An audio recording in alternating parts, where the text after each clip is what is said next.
Hello guys, welcome back to my channel. আগের ভিডিওতে আমি তোমাদের আমার স্বপ্নপূরণ অর্থাৎ কেদারনাথ ট্রেকিংয়ের গল্প শেয়ার করেছিলাম।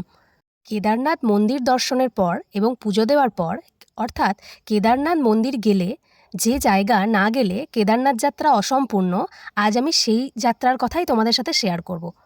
কেদারনাথ মন্দির থেকে আরও 500 মিটার উপরে দূরত্বে রয়েছে ভৈরব বাবা টেম্পল অর্থাৎ কাল ভৈরব বাবা টেম্পল, যেটা দর্শন না করলে আমাদের কিন্তু কেদারনাথ দর্শন আধুরাই থেকে যায়। কেদারনাথ আমরা যেদিন যাই অর্থাৎ 21 তারিখ, তো সেদিন কেদারনাথ মন্দিরে পুজো দিয়ে আমাদের সেদিন রাতটা থেকে পরদিন অর্থাৎ 22 তারিখ ট্রেক করে নেমে আসার কথা ছিল, কিন্তু প্রচণ্ড স্নোফলের অর্থাৎ ওয়েদার হঠাৎ চেঞ্জের কারণে আর স্নোফলের কারণে রাস্তার অবস্থা এতটাই খারাপ ছিল, রাস্তা বন্ধ হয়ে গেছিলো। তাই 22 তারিখটাও আমাদের কেদারনাথ মন্দিরে টেন্টে থাকতে হয়।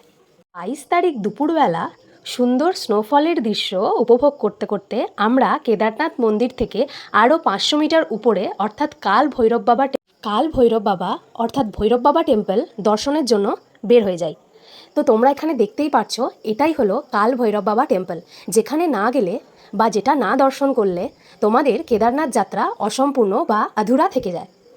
স্নোফলের এত সুন্দর একটা ওয়েদার আমার লাইফে ফার্স্ট দেখা। তো তোমরা বলতে পারো এর আগে পাহাড় গেলেও আমি স্নোফলের এক্সপিরিয়েন্সটা কেদারনাথে গিয়েই ফার্স্ট পেয়েছিলাম। তো আজ এটুকুই, নেক্সট আবার কোনো ভিডিওতে তোমাদের সাথে দেখা হবে। তো হর হর মহাদেব।